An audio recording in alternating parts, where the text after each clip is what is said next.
The sterling silver fork felt foreign in my hand, heavier than it should have been, as I watched Marcus lean back in his chair with that familiar smirk playing across his lips. His mother, Vivienne Hartwell, had just asked what I did for a living, and the pause that followed stretched like taffy, sweet and sticky and nauseating. Before we jump back in, tell us where you're tuning in from, and if this story touches you, make sure you're subscribed. Because tomorrow, I've saved something extra special for you. Oh, Rachel, Marcus laughed, reaching for his wine glass. She's between things right now. Aren't you, sweetheart? Between things. As if I were a package suspended in shipping limbo, rather than a person sitting 3 feet away. The mahogany dining table gleamed under the chandelier's light, each crystal casting fractured rainbows across the faces of the Hartwell family. Marcus's father, Gregory, adjusted his reading glasses perched on his nose, studying me like I was a balance sheet that didn't quite add up. His sister, Cordelia, barely suppressed a snicker behind her napkin. "I see," Vivian said, her voice dripping with the kind of sympathy that isn't sympathy at all. "How unfortunate. And how long have you been, shall we say, exploring your options?" I took a sip of water, letting the ice cube clink against my teeth. 6 months. That's how long I'd been dating Marcus Hartwell, the golden boy of Connecticut's old money elite. 6 months of keeping my real life sealed behind walls he never thought to scale. 6 months of listening to him describe me to his friends as refreshingly simple and not materialistic like those other girls. What he meant was poor. What he meant was beneath him. "I'm considering several opportunities," I said carefully, the same script I'd perfected over months of these performances.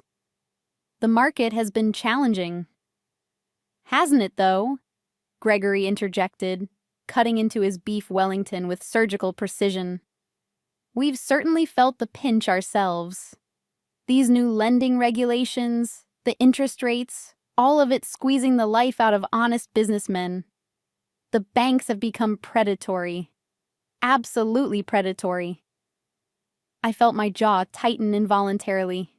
My fingers pressed harder against the fork's handle.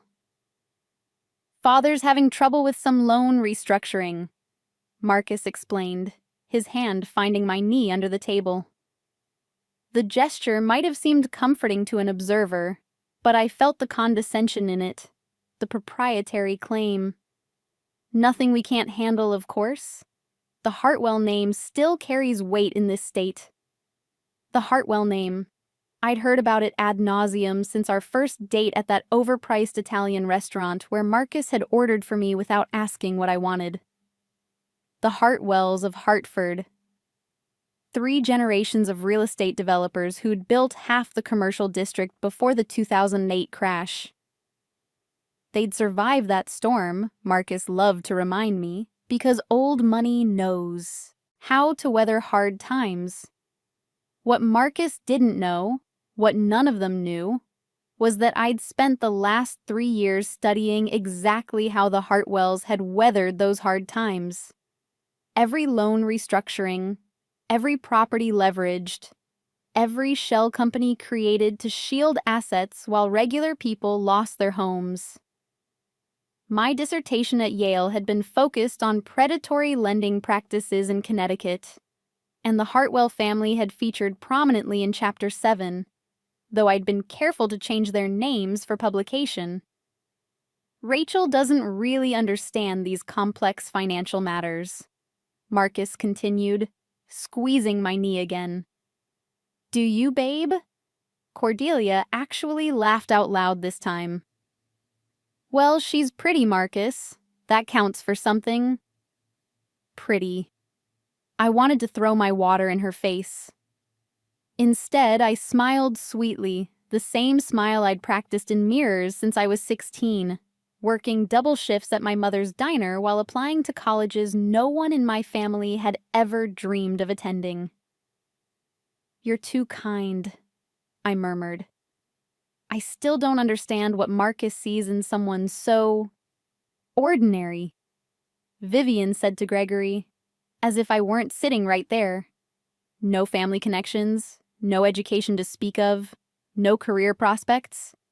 What exactly does she bring to the table?" The education comment nearly broke me. My bachelor's from Princeton, my MBA from Yale, my current position as Vice President of Risk Assessment at Silverton Trust and Loan, the fifth largest private lending institution in the Northeast. All of it hidden behind a fabricated story of community college dropout and retail work. Why had I done it? The question haunted me some nights, lying awake in Marcus's expensive sheets in his expensive apartment, listening to him snore with the confidence of someone who'd never worried about money. I told myself it was research, an extension of my academic work. I wanted to see how people with old money really behaved when they thought no one important was watching. But the truth was darker than that. I'd been burned before by men who wanted my success more than they wanted me. My ex-fiancé, Daniel, had seemed perfect until I got promoted above him. Then came the subtle undermining, the jokes about my aggressive career focus, the suggestion that maybe I should dial it back so he didn't feel emasculated. We'd imploded spectacularly 6 months before I met Marcus. So when Marcus approached me at that fundraiser, when I was wearing my least expensive dress and staying quiet in the corner, observing rather than networking, I'd made a split-second decision. I told him I was there as someone's +1, that I worked in retail. And he'd believed it instantly because it fit the narrative he wanted. The pretty girl who needed him, who would be grateful for his attention and his money and his guidance. The experiment had become something else entirely when I realized who his family was. When I connected Marcus Hartwell to Gregory Hartwell, properties. When I understood that fate had handed me something extraordinary and terrible. "She brings companionship," Marcus said now, his voice taking on a defensive edge. "Not everything is about money and status, Mother." "Of course not, darling," Vivian replied, her smile sharp as the silver knives arranged by her plate.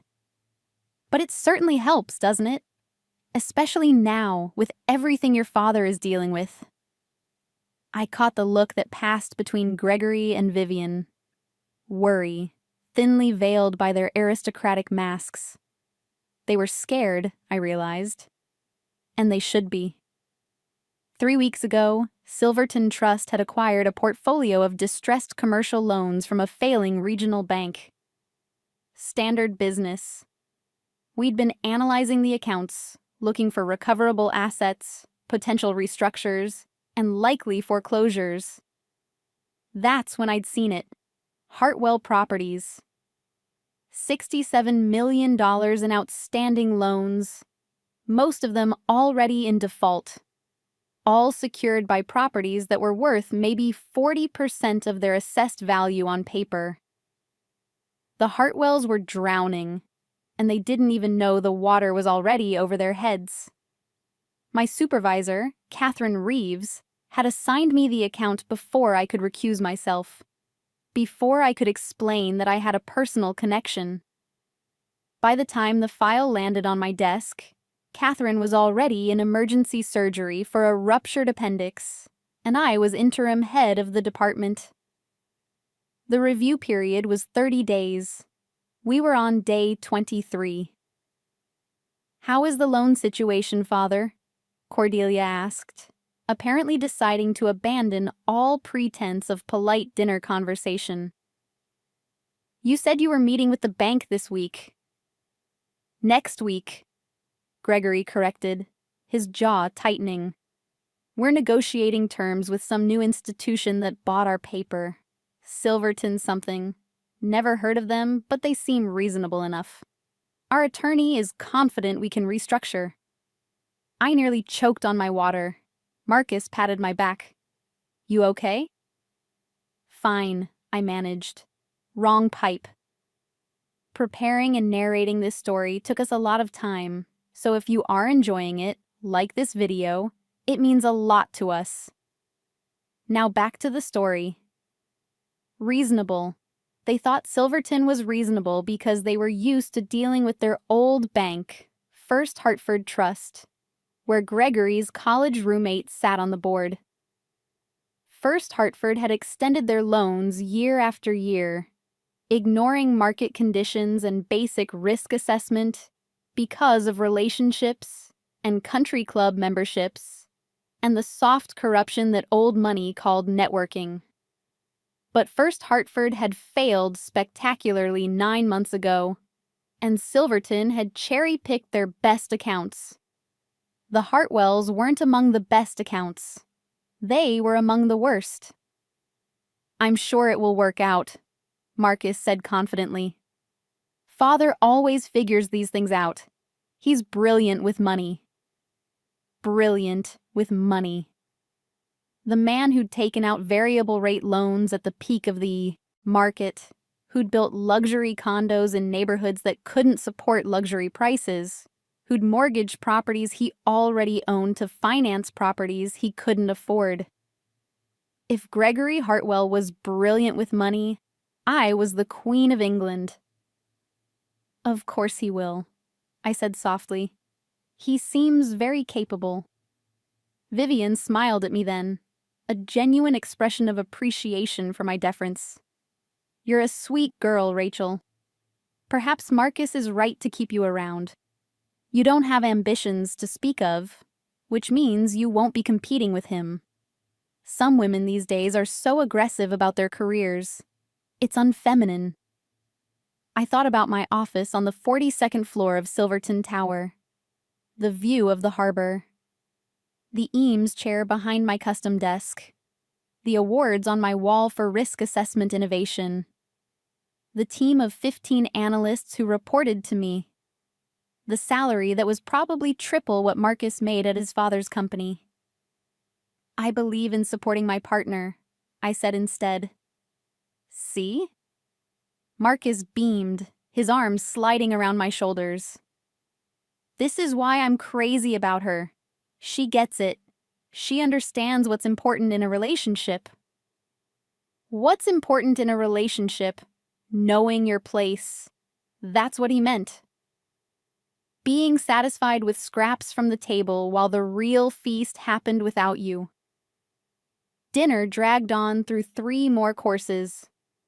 The conversation meandered from the country club's new chef, subpar, according to Vivian, to Cordelia's upcoming wedding to a derivatives trader from Manhattan, excellent bloodline, according to Gregory, to Marcus's prospects for partnership at his father's firm, assured, according to everyone. I nodded and smiled and said very little, playing my role perfectly. The invisible girlfriend. The placeholder until someone more suitable came along. I could see it in Vivian's eyes every time she looked at me. Temporary. What they didn't see, what they couldn't see because they'd never bothered to really look, was the calculation behind my silence. The analysis running constantly in my mind, weighing options and outcomes, running probability scenarios the way other people counted sheep before sleep. In my purse, tucked next to my lipstick and keys, was my real phone. Not the cheap prepaid one I showed Marcus when he asked, but my actual iPhone with my work email and encrypted files and text messages from my team. Before dinner, I'd gotten a notification from James Chen, my senior analyst. He'd completed the property valuations for the Hartwell portfolio. The news wasn't good for the Hartwells. It was worse than we'd initially projected. Current market value of their holdings, $38 million. Outstanding loan balance, $67 million. Shortfall: $29 million. Under Silverton's standard operating procedures, accounts with that kind of gap defaulted immediately to foreclosure proceedings. No restructure, no negotiation, just liquidation of assets and aggressive pursuit of personal guarantees. And here was the beautiful, terrible irony. Every loan in the Hartwell portfolio carried personal guarantees from Gregory Hartwell. The man had pledged everything, including the 16-room mansion where we were currently eating dinner, the vacation home in the Hamptons, even the trust funds he'd established for Marcus and Cordelia. When Silverton foreclosed, the Hartwells wouldn't just lose their business. They would lose everything. "Rachel, are you listening?" I snapped back to attention. Marcus was staring at me expectantly. "I'm sorry." "What?" He sighed, the sound carrying just enough exasperation to remind everyone at the table of my inadequacy. "I was saying that we're hosting a party next month. Father's 60th birthday. It's going to be quite the event. Everyone who's anyone in Connecticut will be there." 200 guests, Vivian added, catered by that wonderful French restaurant. Live orchestra. It's going to be spectacular. Gregory raised his glass. A celebration of 6 decades and many more to come. The Hartwell legacy continues. They all clinked glasses, a toast to their immortality. I raised my water glass half-heartedly. The party was scheduled for 4 weeks from now. My report on the Hartwell portfolio was due in 7 days. The foreclosure process, once initiated, would take approximately 3 weeks to complete, accounting for notification periods and legal requirements. The math was simple. The Hartwells would receive their foreclosure notice roughly 2 weeks before Gregory's birthday party. Before 200 of Connecticut's elite gathered to celebrate a man who would, by then, be publicly ruined. "You'll come, of course," Marcus said to me. "It'll be good for you to meet more of our circle. Might even help you network, find some job opportunities." Find a job. At a party that probably wouldn't happen because the venue was one of the properties secured by their defaulted loans. "I'd be honored," I said. "Just make sure you dress appropriately," Cordelia interjected. "I know your budget is limited, but maybe Marcus can loan you something." Loan me. The choice of words was almost poetic. "I'll figure something out," I replied, my voice even. After dinner, we moved to the drawing room for coffee and brandy. The drawing room. They actually called it that, like we were in a Victorian novel. I perched on the edge of an antique settee that probably cost more than my mother had made in a year at the diner, watching Marcus chat with his father about market conditions and interest rates. 2 men who understood money the way I understood astrophysics. My phone buzzed silently in my purse. I excused myself to use the bathroom, climbing the grand staircase with its family portraits lining the walls. Generations of Hartwells staring down with the same confidence Marcus wore. The certainty that the world would always bend to accommodate them. In the bathroom, I pulled out my real phone. 3 messages from James.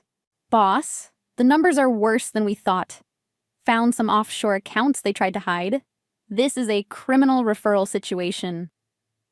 Also, Gregory Hartwell personally guaranteed everything. Everything. They're going to lose the house. Call me when you can. This is going to be messy." Messy. That was one word for it. Another word might be catastrophic, or devastating, or exactly what they deserved. I leaned against the marble sink, staring at my reflection in the gilt-framed mirror. I looked the part I was playing: simple makeup, modest dress, hair pulled back in an understated ponytail. Rachel Mitchell, the nobody. The girl who didn't understand complex financial matters. The pretty face with nothing behind it. But my eyes told a different story. They were calculating, cold, analyzing probabilities and consequences. They were my mother's eyes, fierce and uncompromising. The eyes of a woman who'd worked herself to exhaustion to give her daughter opportunities she'd never had. They were my grandmother's eyes, sharp as the bookkeeper's pencil she'd used to manage accounts when women weren't supposed to understand numbers. I was Rachel Mitchell, yes. But I was also the granddaughter of women who'd survived by being underestimated. I was the daughter of a waitress who'd made sure her child learned that power wasn't given, it was taken. I was the first person in my family to get a college degree, let alone 2 advanced degrees from Ivy League schools. And I was the vice president of risk assessment at Silverton Trust, the person who would sign the foreclosure order that would destroy the Hartwell family. The question was, would I? I could recuse myself even now. I could claim conflict of interest, pass the file to one of my colleagues. Someone else would make the decision, and I could tell myself my hands were clean. I could continue dating Marcus, maybe even let the relationship reach its natural conclusion when he inevitably found someone from his own social class. I could walk away. But walking away would mean letting them win. Letting them continue to believe that people like me, people without the right last names and the right schools and the right connections, were lesser than them. It would mean accepting that their cruelty tonight and every night before was just how the world worked. My phone buzzed again. This time, it was my mother. "How's dinner with the rich folks? Are they as awful as you expected?" I smiled despite everything. My mother knew about Marcus, knew I was dating someone from money, but she didn't know the full story. Didn't know about Silverton, or the foreclosure, or any of it. I'd learned early to compartmentalize my life, to keep the different versions of Rachel separate and sealed. "Worse," I texted back, "but enlightening. Remember what I always told you, baby? Rich people aren't better than us. They're just richer. And money doesn't make you a good person." "I know, Mom. I love you." "Love you too. Don't let them make you feel small." Too late for that. But maybe not too late to make them feel something in return. I splashed water on my face, careful not to ruin my makeup, and headed back downstairs. The sound of laughter guided me back to the drawing room, where I found Marcus and his family in high spirits. "There she is," Marcus said, extending his hand to me. "We were just talking about our vacation plans. Father's thinking about lending us the Hampton house for a long weekend. Would you like that? The Hampton house that would be seized by my bank in less than a month." "That sounds wonderful," I said. "Of course you'll need to learn how to properly entertain," Vivian interjected. "The Hampton house comes with certain expectations, the right guests, the right caterers. It's not just a vacation, it's an obligation. An obligation to maintain appearances, to perform wealth even when wealth was evaporating like morning dew." "I'm a quick learner," I assured her. "We'll see," she replied, her tone making it clear that she didn't believe me. The evening finally wound down around 10:30.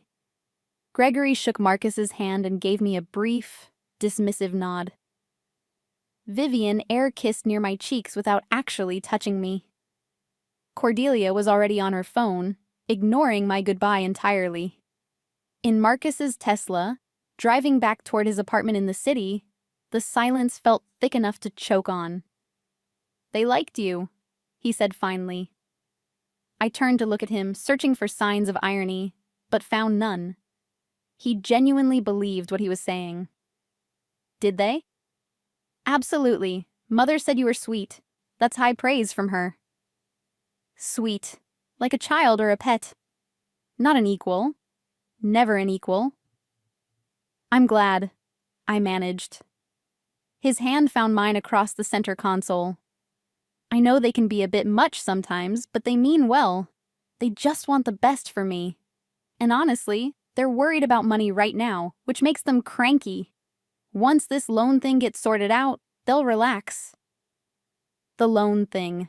As if $67 million in defaulted debt was a minor inconvenience, like a traffic ticket or a broken appliance. I hope it works out for them, I said, and I was surprised to find that part of me meant it. Not for Gregory and Vivian, who'd spent the evening making me feel like garbage, but for Marcus, who, despite his arrogance and condescension, didn't deserve to lose everything because of his father's hubris. Or did he? Wasn't he complicit in their world, benefiting from the same system that had crushed countless families? Hadn't he sat there tonight, watching his family belittle me and done nothing to defend me? Hadn't he been doing that for 6 months, keeping me as his secret project, the girl who wasn't good enough for public consumption? We pulled up to his building, a luxury high-rise with a doorman and marble lobby and elevators that played soft jazz. Marcus lived on the 23rd floor in a 2-bedroom apartment his father had bought for him as a college graduation present. The rent on a place like this would have been more than my mother made in 6 months, but Marcus had never paid rent in his life. In his apartment, surrounded by furniture he'd selected from catalogs and art he'd bought from galleries and books he'd never read arranged on shelves for aesthetic purposes, I felt the full weight of the lie I'd been living. This world wasn't mine. It never would be. And maybe that was okay. Maybe my world, the one I'd built through scholarships and student loans and 60-hour work weeks, was better precisely because I'd earned every piece of it. Nightcap? Marcus asked, already pouring himself a scotch from the crystal decanter on the bar cart. No thanks. I'm tired. He came up behind me, his hands on my shoulders, lips on my neck. You were perfect tonight. Exactly what I needed you to be. Exactly what he needed. Not what I wanted. Not who I was. What he needed. I pulled away gently. Marcus, can I ask you something? Anything. Do you ever think about what I want? What I need? He looked genuinely confused by the question. Of course I do. I take care of you, don't I? I pay when we go out. I bought you that necklace last month. I'm planning to help you find a real job soon. Maybe something at Father's company. I think about your needs all the time. Money. He thought my needs were financial.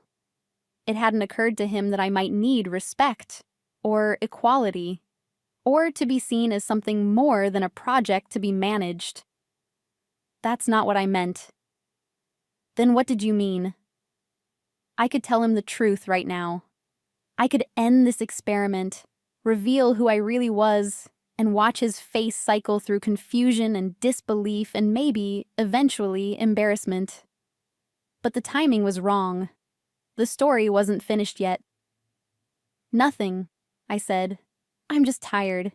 It was a long night. He kissed my forehead like I was a child. Get some rest. I'll be up in a bit. I changed into the pajamas I kept in his drawer, washed my face, and climbed into his bed. Through the open door, I could hear him on the phone, laughing with someone, probably one of his friends from the dinner party. Yeah, she was perfect. Quiet, didn't embarrass me. Mother actually approved, which is huge. No, nothing serious, just seeing where it goes. You know me, I'm not the settling down type. Maybe a year or 2 more of fun, then I'll find someone appropriate for marriage. Someone appropriate. I was fun, but not appropriate. I was good enough for now, but not forever. I pulled out my real phone and opened the Hartwell file. The numbers stared back at me, black and white and undeniable. In my position, I had the authority to make one of three recommendations: approve restructure, request additional documentation, or proceed to foreclosure. My fingers hovered over the keyboard. One email to my team, one decision, and I would set events in motion that couldn't be stopped. The Hartwells would lose everything. Marcus would lose everything. And maybe he deserved it. Maybe they all did. But maybe I deserved better than revenge. Maybe I deserved to walk away from this whole mess and find someone who actually valued me for who I was, rather than who I pretended to be. I set the phone down without sending anything. The decision could wait until morning. I had 7 days before my report was due. 7 days to decide what kind of person I wanted to be. Marcus climbed into bed eventually, his body warm against mine, his breathing evening out into sleep within minutes. The confidence of someone who'd never lost anything, who couldn't imagine a world where consequences found him. I lay awake for hours, watching the city lights through the floor-to-ceiling windows, thinking about my mother scrubbing tables at the diner, about my grandmother's precise accounting ledgers, about all the women who'd come before me and survived by being underestimated. They hadn't survived by being sweet, or quiet, or appropriate.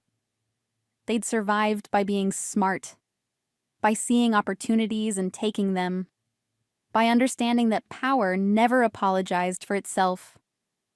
Maybe I didn't owe the Hartwells kindness just because I was capable of it.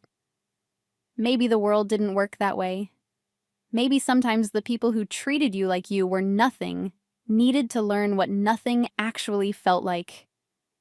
My phone lit up with one final message from James. "Boss, I need your decision by Wednesday. The executive committee wants to move on this. They're getting pressure from the board." Wednesday, 3 days from now. I closed my eyes and tried to sleep, but my mind kept calculating, analyzing, projecting outcomes like it was wired to do. In every scenario I ran, someone got hurt.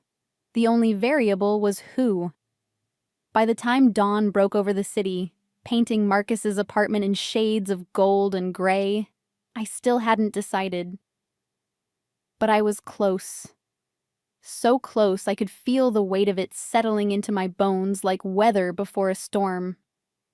The Hartwells had made me feel like nothing tonight. They'd dismissed and diminished and mocked me, secure in their belief that people like me didn't matter. Soon, very soon, they would learn exactly how much I mattered. And by the time they figured out who I really was, it would be far too late to take back their words, or their cruelty, or their assumptions about who deserved respect in this world. The game was almost over. They just didn't know they'd been playing. Wednesday morning arrived with the weight of inevitability. I sat in my office on the 42nd floor, the Hartwell file open on my computer screen, my team waiting for direction. Through the glass walls, I could see James Chen hovering near his desk, pretending to review documents while actually watching for my decision. My phone buzzed. "Marcus, lunch today? Miss you." I stared at the message, then at the foreclosure documents on my screen. The duality of my existence had never felt more absurd. In one window, I was Rachel the girlfriend, sweet and struggling. In another, I was Rachel Mitchell, VP of Risk Assessment, about to destroy my boyfriend's family. "Come in, James," I called out. He entered quickly, closing the door behind him. "Boss?" "Sit down. We need to talk about Hartwell Properties." He pulled up a chair, his expression carefully neutral. James had been with me for 2 years, long enough to read my moods, to know when I was wrestling with something bigger than numbers. "I've reviewed everything," I said slowly. "The valuations, the offshore accounts, the personal guarantees. It's as bad as you said." Worse, actually. I found another shell company this morning. They've been moving money around trying to hide assets from creditors. It's textbook fraud. My stomach tightened.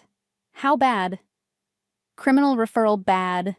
The SEC would be interested. Maybe even the FBI. I leaned back in my chair, closing my eyes. Gregory Hartwell wasn't just incompetent. He was a criminal, and his family had been living off the proceeds of that criminality while treating people like me as if we were dirt beneath their designer shoes. There's something else you should know, James continued. I did some digging into their personal spending. In the last 6 months alone, Vivian Hartwell spent $400,000 on jewelry and clothing. Marcus Hartwell's American Express bill averages $30,000 a month. They're hemorrhaging money they don't have while their company collapses. $30,000 a month. More than my mother had made in a year. Spent on restaurant meals and bar tabs and whatever else Marcus did with his time. And the birthday party? Already has deposits down. $200,000 for the venue, caterers, orchestra. Non-refundable, of course. It's scheduled at the Waterside Estate, which is one of their properties. One of the properties we're foreclosing on. The irony was almost poetic. They were throwing a party to celebrate their legacy at a venue they no longer owned, paid for with money they'd stolen from creditors. "What's your recommendation?" I asked. James met my eyes. Professionally? Immediate foreclosure with criminal referral. This is exactly the kind of fraud Silverton built its reputation on exposing. The board would expect nothing less. And personally, he hesitated. I don't know your connection to this family, boss, and I don't need to know, but I do know you've been different since this file crossed your desk. Whatever's going on, you need to decide if you're going to let it compromise your judgment. He was right. I'd been compromised from the moment I met Marcus, from the moment I decided to pretend to be someone I wasn't. The question now was whether I would let that compromise destroy my integrity along with his family's fortune. "Give me an hour," I said. "Then I'll give you my decision." After James left, I pulled out my personal phone and scrolled through my messages with Marcus. 6 months of conversations, each one revealing a little more of who he really was. The casual dismissiveness, the assumption that his problems were more important than mine, the way he'd introduce me to people. "This is Rachel. She's between jobs." Between jobs, between lives, between versions of myself that couldn't coexist. I opened a new document and began typing my report. My fingers moved across the keyboard with certainty now, the decision crystallizing with each word. Hartwell Properties Risk Assessment, Final Report. After comprehensive review of all documentation, financial records, and asset valuations, I recommend immediate foreclosure proceedings on all Hartwell Properties accounts. Furthermore, I recommend criminal referral to appropriate authorities for investigation of fraudulent asset concealment and creditor fraud. The evidence supports the following findings. Total outstanding debt of $67 against assets valued at $38, representing a 43% shortfall.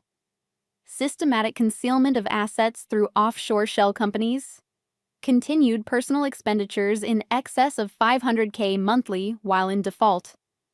Personal guarantees from Gregory Hartwell encompassing all primary and secondary residences, trust funds, and liquid assets. Recommended timeline. Initiate foreclosure notices within 24 hours. Proceed with asset seizure within 21 days. Coordinate with legal counsel on criminal referral. This decision is made in accordance with Silverton Trust's fiduciary duty to our investors and shareholders. No personal conflicts exist that would compromise this assessment. Respectfully submitted, Rachel Mitchell, VP Risk Assessment. I read it 3 times, looking for any trace of emotion or revenge, finding only facts and policy. This was the right decision professionally. It was what any competent risk assessor would recommend. The fact that it would also destroy Marcus and his family was merely a consequence of their own actions. Or that's what I told myself as I hit send, copying the executive committee and legal department. Within minutes, my desk phone rang. Catherine Reeves, my supervisor, calling from home where she was still recovering from surgery. Rachel, I just read your report on Hartwell. Catherine, you should be resting. Did you recommend criminal referral? The evidence supports it. James found systematic fraud. A pause. This is going to be high profile. The Hartwells are connected. We'll face pushback. Are you asking me to change my recommendation? No, she said firmly. I'm asking if you're absolutely certain. Once we pull this trigger, there's no going back. These people will be destroyed.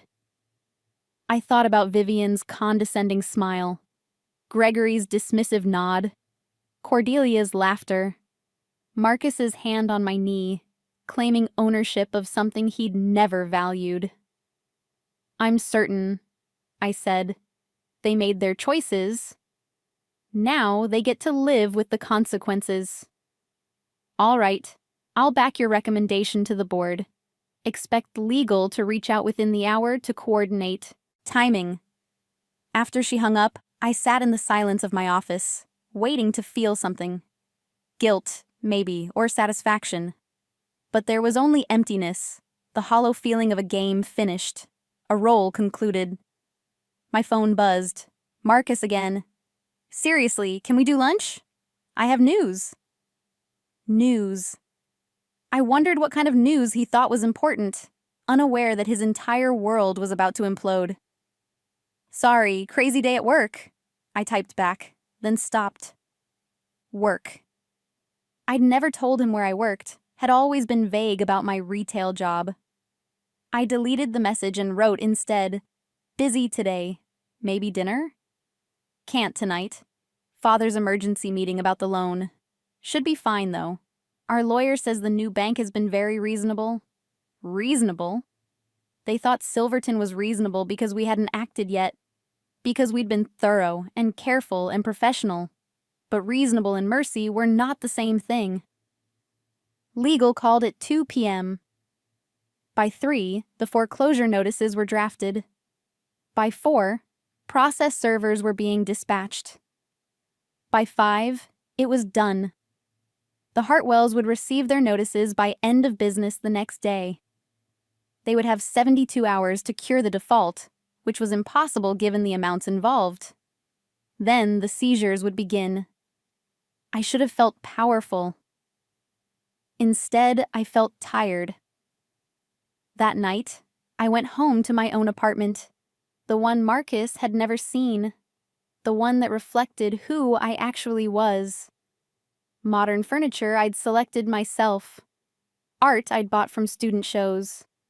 Books I'd actually read, their spines creased and pages marked. This was my real life, the one I'd hidden for 6 months while playing dress-up in someone else's world. I poured a glass of wine and called my mother. "Hey, baby," she answered. "How's everything?" "Mom, I need to tell you something." I explained everything.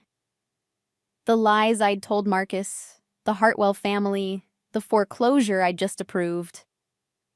She listened without interrupting, the way she always did when I needed to think out loud. When I finished, she was quiet for a long moment. "Do you love him?" she asked finally. "No, I don't think I ever did." "Then why does this feel so hard?" I thought about that. Because I became someone else with him. And now I'm killing that person along with his world. It feels like I'm losing something, even though I know I'm not. You're not losing anything, Rachel. You're remembering who you are. That girl he thinks you are? She never existed. You don't owe her anything. But I lied to him. And he dismissed you, belittled you, kept you hidden like you were shameful. You both lied, honey. His lies were just more comfortable because they matched what he wanted to believe. She was right. Marcus had been lying to himself about me from the beginning, constructing a version of Rachel that fit his narrative. My lies had just accommodated his. I should end it before he finds out, I said. Before the foreclosure goes through. That's up to you. But Rachel, don't apologize for being successful. Don't apologize for being smart. And don't ever let anyone make you feel small again. We said goodnight, and I sat in my quiet apartment, thinking about everything and nothing. Tomorrow the Hartwells would get their notices. Marcus would call me, probably, needing comfort from his sweet, simple girlfriend who didn't understand complex financial matters. But I wouldn't be there anymore. That version of Rachel was done. I drafted a text message to Marcus. We need to talk. It's over. But I didn't send it. Not yet. There was one more thing I needed to do first. Thursday afternoon, I put on my best suit, the Armani I'd bought after my last promotion. I styled my hair the way I wore it at work, sleek and professional. I applied makeup with precision, not to hide, but to enhance.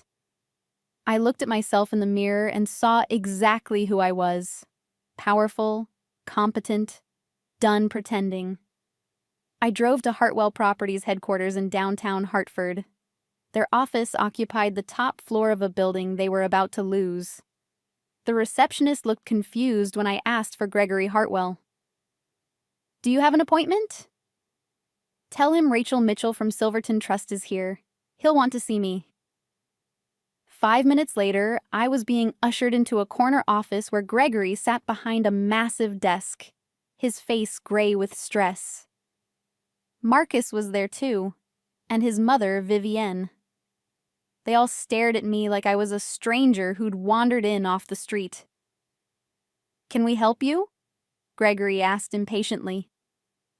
I'm Rachel Mitchell, Vice President of Risk Assessment at Silverton Trust. I'm here about your loan portfolio. The color drained from Gregory's face. You're from Silverton? We weren't expecting anyone until next week's meeting. The meeting is canceled. You received foreclosure notices this morning. That's impossible, Vivian said shrilly. Our lawyer said we had time to restructure. Your lawyer was misinformed. The portfolio is in default and has been referred for foreclosure proceedings and criminal investigation. Marcus was staring at me with an expression I couldn't quite read. Confusion, mostly. He hadn't put it together yet. I don't understand, he said slowly. Why are you here? Rachel, what are you doing here? I turned to face him directly. I'm here in my capacity as the vice president who approved your family's foreclosure. I'm Rachel Mitchell. I work at Silverton Trust. I've worked there for 3 years. The room went silent. I watched the realization move across Marcus's face like a wave, confusion giving way to disbelief, disbelief to understanding, understanding to horror. That's not possible, he said weakly. You work in retail. You're between jobs. I've never worked in retail, Marcus. I have a bachelor's from Princeton and an MBA from Yale. I make $400,000 a year. And I'm the person who just destroyed your family. Vivian gasped. Gregory stood up so quickly his chair rolled, backward. This is a conflict of interest, he spluttered. You can't be involved in our case if you're dating Marcus. I'm not dating Marcus anymore, and there was never a conflict because you were never going to get a restructure. The numbers don't work. They never did. Your company is insolvent. You've been committing fraud, and now you're going to pay for it. You lied to me, Marcus said. his voice rising. "You've been lying this whole time." "I presented myself honestly," I replied calmly. "I just didn't volunteer information you never asked for. You assumed I was nobody because that fit your worldview. You wanted someone beneath you, someone grateful, someone who wouldn't challenge you. So you saw what you wanted to see." "This is insane!" Cordelia burst out. I hadn't noticed her in the corner, on her phone. "You're psychotic. You targeted our family." "No," I said firmly. "I met Marcus randomly. Your family's portfolio was assigned to me by my supervisor. The only thing I targeted was the truth. Your father committed fraud. Your family has been living off stolen money. And now the consequences have arrived." Gregory's hands were shaking. "We'll sue. We'll destroy you." "With what money? In 3 weeks, you won't have any. Every property, every account, every asset tied to your personal guarantees will be seized. Including this building. Including your house. Including your precious Hamptons estate where you plan to throw a birthday party you can no longer afford." The words hung in the air like smoke. Vivian had tears running down her face. Gregory looked like he might have a heart attack. Marcus just stared at me like I was a stranger, which I suppose I was. I'd always been a stranger to him. He'd just never bothered to notice. "Last night at dinner," Marcus said slowly, "when my mother called you ordinary, when Cordelia laughed at you, when Father talked about people like you not understanding money, you sat there and said nothing. I said nothing because I wanted to see who you really were. And you showed me. All of you showed me exactly who you are when you think nobody important is watching." "So this is revenge?" he asked. "Because my family didn't treat you well at one dinner?" "This is accountability," I corrected. "Your family built an empire on fraud and arrogance. You treated people like me as if we were disposable. And you never once considered that the person you dismissed might have the power to end you."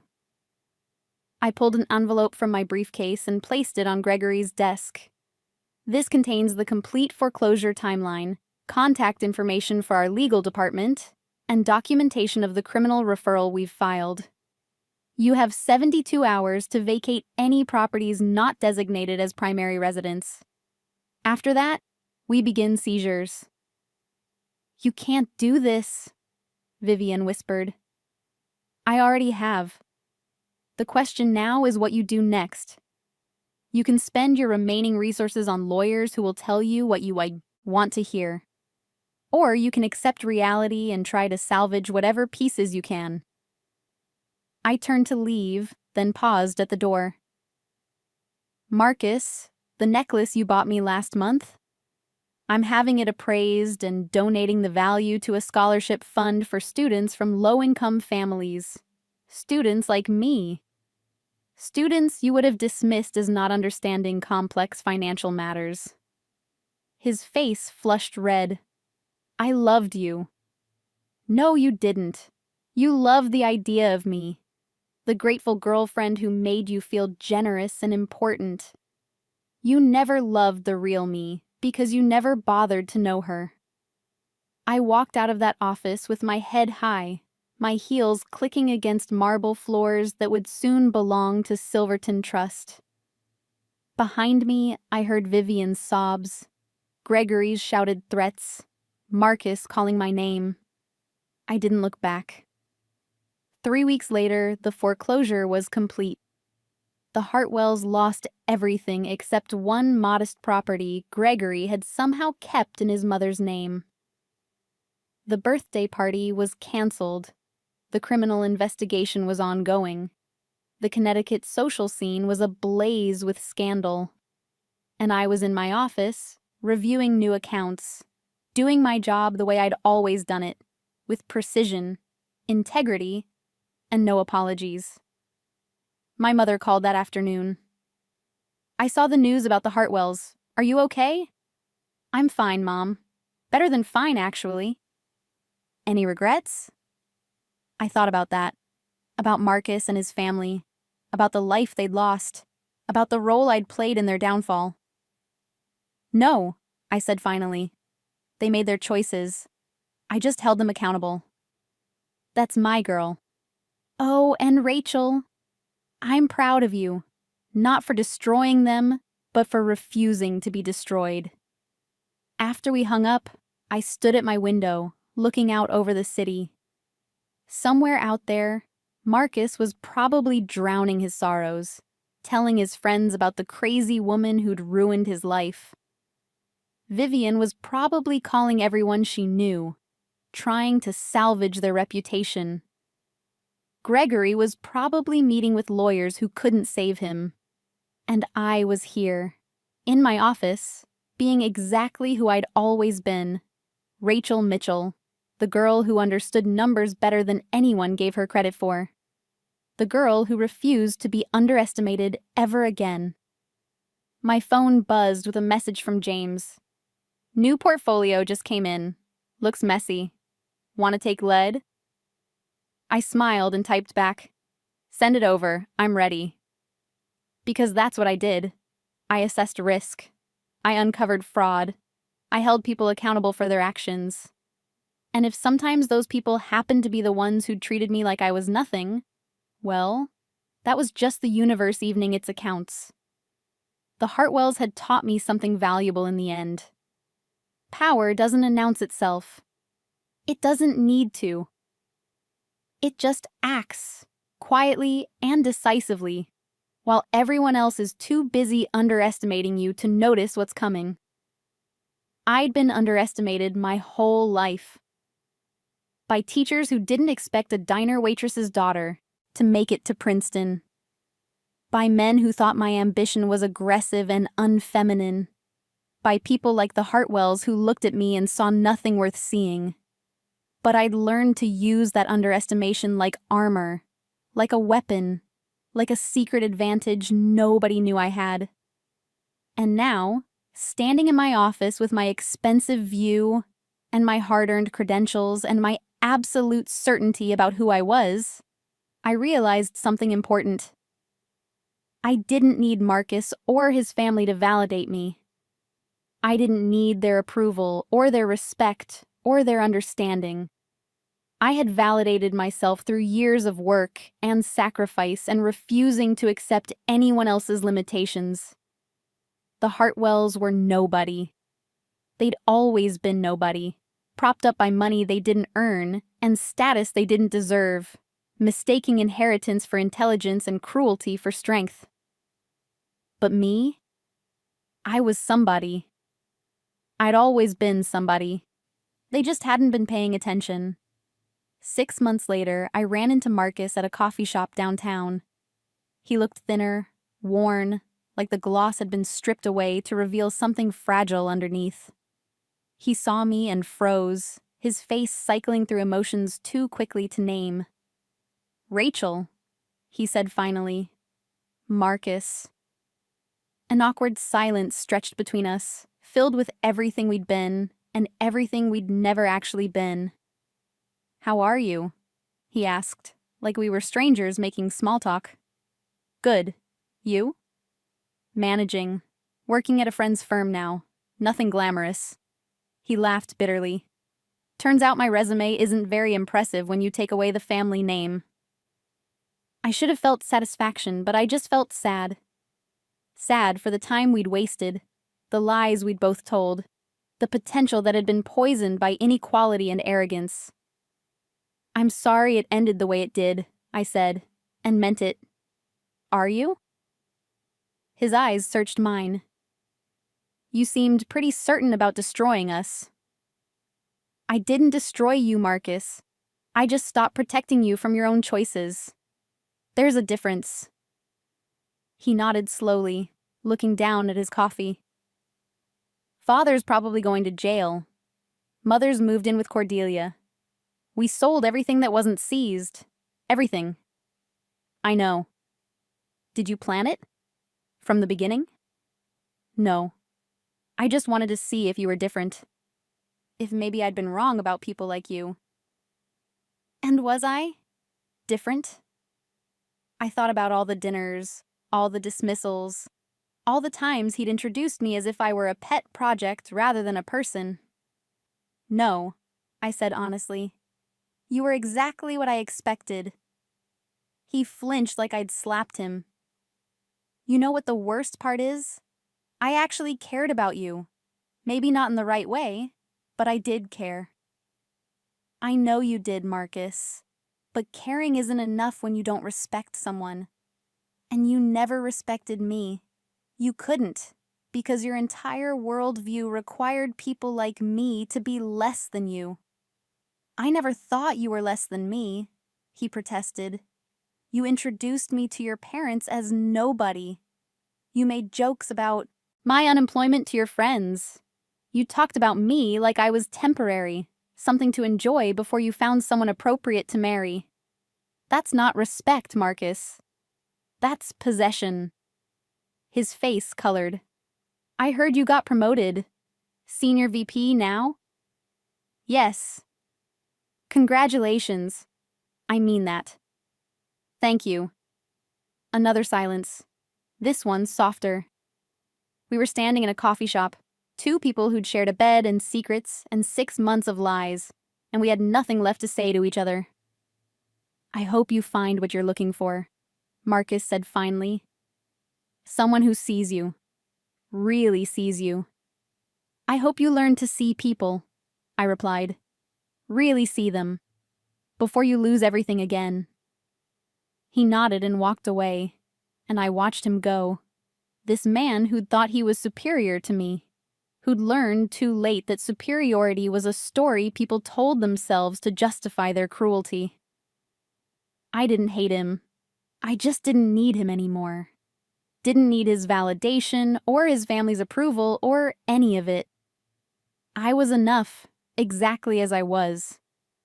The girl from the diner who'd made it to the 42nd floor through sheer will and intelligence and refusing to accept anyone's assessment of her worth except her own. The Hartwells were a chapter in my story, but they weren't the story itself.